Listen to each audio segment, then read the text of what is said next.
Welcome back 10th class students. As you know very well, we have completed some paragraphs of your new chapter, that is 2 stories about flying. Now I am going to dictate other paragraphs today. Okay, shall we start? Ga ga ga, he cried, begging her to bring him some food. Students, we have discussed about how mother was greatly curious to give the piece for food. Okay, किस तरह से वो curious थी mother अपने बेटे अपने seagull को देने के लिए फूड, क्योंकि उन्हें पता था कि सीगल ने पूरी रात कुछ भी नहीं खाया.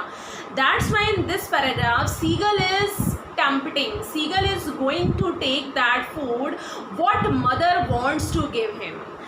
गा गा गा ही क्राइड, वो बहुत तेजी से चिल्लाया. गा गा गा मीन्स उसे फूड चाहिए. उसकी ये स्क्रीमिंग वॉइस में ये फीलिंग थी कि उसे किसी भी कीमत पर ये फूड चाहिए जो उसकी मदर की बीक में है. गौ बोला, she screamed back derisively but she kept calling plaintively. ठीक है, वो पुकारता ही रहा और मदर जो है थोड़ा मॉकिंगली मूड के साथ वो फूड उसके सामने प्रेजेंट करती ही रही. क्यों करती रही? Because parents always want their child to be perfect. उनकी मदर भी ये चाहती थी सीगल की कि उनका जो सीगल है वो अच्छे से फ्लाइंग करना सीखे. भले ही वो भूख के लिए तड़पे, भूख के लिए मैडेंड हो जाए, पागल हो जाए, उस भूख के कारण ही वो अपनी फर्स्ट फ्लाइट लेगा.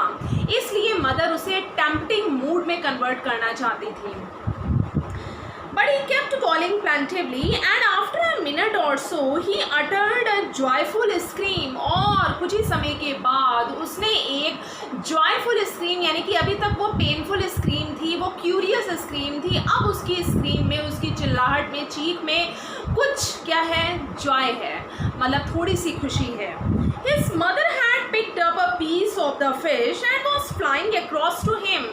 His mother always tried to give him the food. लेकिन थोड़ा सा क्रिटिसिज्म फैक्टर को देखें तो वो इस फैक्टर के साथ चल रही थी कि थोड़ा सा अगर मैं फूड के लिए उसे टेम्पटिंग करूँगी तभी वो आगे बढ़कर अपनी फर्स्ट स्टेप की तरफ, अपनी फर्स्ट फ्लाइंग की तरफ वो आगे बढ़ेगा, इसलिए वो उसे फूड नहीं दे रही थी. He leaned out. Leaned out means होता है आगे की ओर झुकना. He leaned out eagerly. वो बहुत क्यूरियसली आगे की ओर झुका.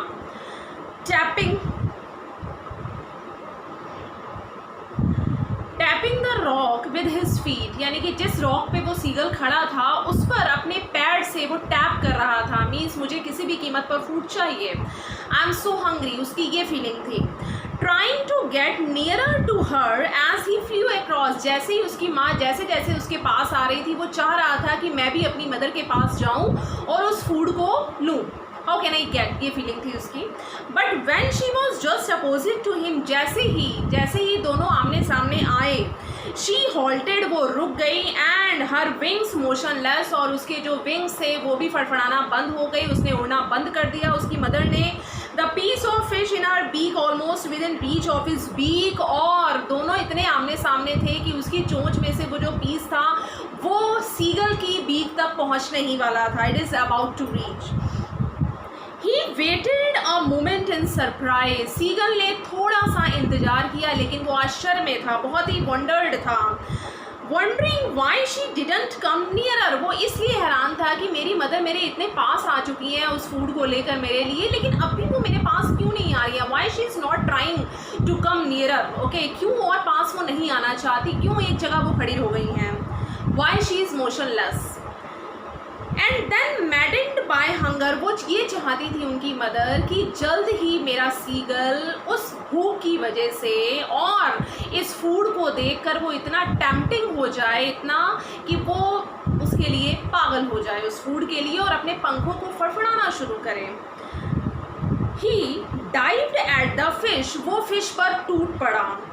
With a loud scream he fell outwards and downwards into space, और बहुत ही चिल्लाहट के साथ और बहुत तेज़ी से उसने वो डाइव किया उस फिश पर, उसे पकड़ना चाहा. Then a monstrous terror seized him, और जैसे ही सीगल ने ऐसा मोशन किया, monstrous terror means बहुत बड़ा भय जो था वो उसे सताने लगा. Okay, he was tormented by a great fear. And his heart stood still, और उसका दिल उसी समय बैठ गया.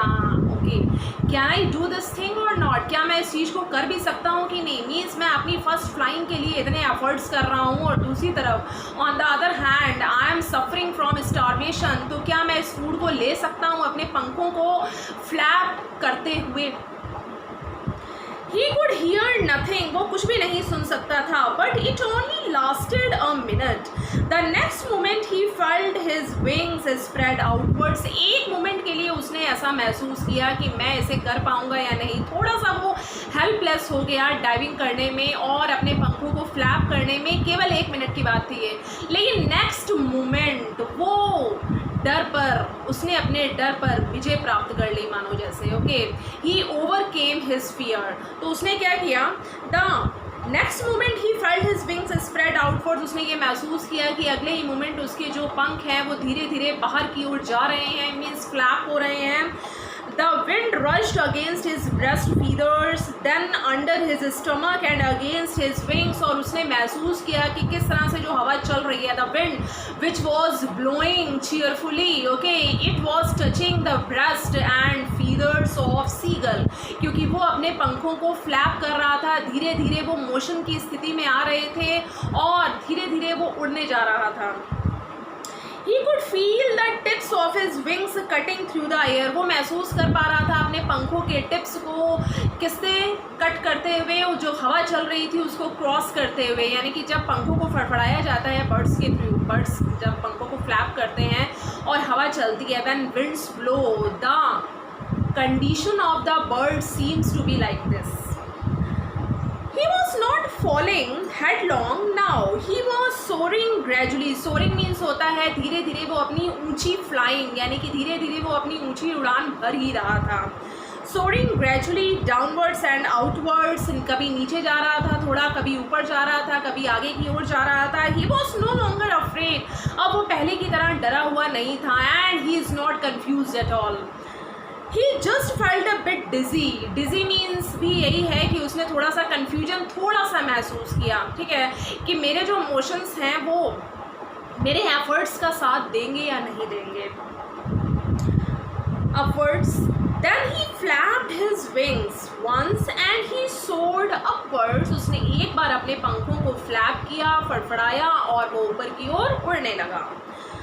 गा गा गा गा गा गा Gopola, his mother swooped past. उसकी मदर वहीं खड़ी थी जो उसे मोटिवेट कर रही थी, and with another scream then his father flew over him screaming, मतलब पेरेंट्स, सीगल के पेरेंट्स, उसके सिबलिंग्स, सभी लोग बहुत खुश थे। क्यों? क्योंकि सभी चारों ओर थे, वो देख रहे थे कैसे उनका भाई मतलब सीगल किस तरह से एफर्ट्स कर रहा है, and how parents are motivating seagull, किस तरह से वो मोटिवेट कर रहे हैं। क्रिटिसाइज़ नहीं कर रहे थे अपने बेटे को, वो ना ही डीमोटिवेट कर रहे थे। ये उनका एक ट्रिक था जिसकी वजह से due to that trick, okay, there seagull came towards great devotion for flying, flew over him screaming. He saw his 2 brothers and his sister flying around him, curvating and banking and soaring and diving. और ये सारी प्रक्रियाएं जो हैं उनके द्वारा की जा रही थी, ठीक है, किस तरह से धीरे धीरे ऊपर उड़ना है, किस तरह से अपने प्रे की तरफ डाइव करना है, किस तरह से वन विंग की हेल्प से दूसरे विंग से ज़्यादा उड़ना है, यानी कि वन विंग को ज़्यादा फ्लैप करते हुए किस तरह से ऊपर की ओर उड़ना है। Then he completely forgot that he had not always been able to fly, और उसी समय वो सारी बातें भुला चुका था कि कभी ऐसा भी समय था कि सीगल को उड़ने से डर लगता था। Okay, he had not been remembering, वो ऐसी बातों को याद नहीं कर रहा था कि कभी मुझे डर भी लगता था, भूल चुका था। And commanded himself to dive and soar and curve and shrieking shrilly, और बहुत तेज़ी से उसने उड़ान भरने के लिए अपने आप को मोटिवेट किया, अपने आप को उत्साहित किया। किनकी हेल्प के थ्रू? अपने पेरेंट्स की हेल्प के through. He was near the sea now, पहले जिस सी से वो दूर भागता था अपने वापस स्लीपिंग प्लेस की ओर चला जाता था, now he is not far away, अब वो दूर नहीं है अपने डेस्टिनेशन से, अपनी मंजिल से। उसकी डेस्टिनेशन क्या थी? What was her destination? Flying destination. Next, flying straight over it, Facing straight out over the ocean, he saw a vast green sea beneath him.